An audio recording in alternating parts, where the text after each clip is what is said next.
गोंदिया जिल्ह्यात मागील 3 दिवसांपासून मुसळधार पाऊस सुरू आहे। जिल्ह्याला रेड अलर्ट असून आधी पातळी मोठ्या प्रमाणात वाढ झाल्यात। त्याचप्रमाणे जिल्ह्यातील धरणामध्ये सुद्धा मोठ्या प्रमाणात पाण्यात वाढ होत आहे। जिल्हाधिकारी यांनी लातूर संपूर्ण शाळेला सुट्टी जाहीर केली असून त्याचप्रमाणे नदीकाठी गावकऱ्यांना सतर्क राहण्याचा इशारा देखील प्रशासनाने दिला आहे।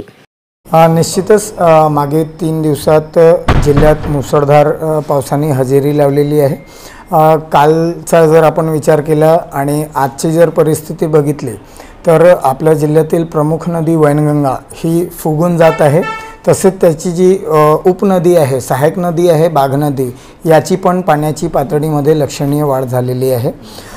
मध्य प्रदेश, बालाघाट, शिवने, छिंदवाडा या साईडला चांगला पाऊस असल्यामुळे संजय सरोवर या धरणाची पातळी पण हळूहळू वर येत आहे।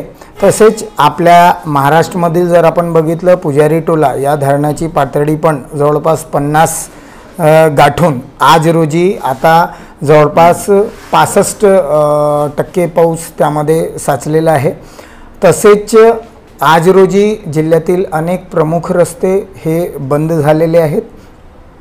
काल जिल्ह्यात रेड अलर्ट होता आणि त्यामुळे आजची परिस्थिती बघता सकाळची माननीय जिल्हाधिकारी महोदय यांनी जिल्ह्यातील सर्व शाळा यांना सुट्टी जाहीर केलेली आहे।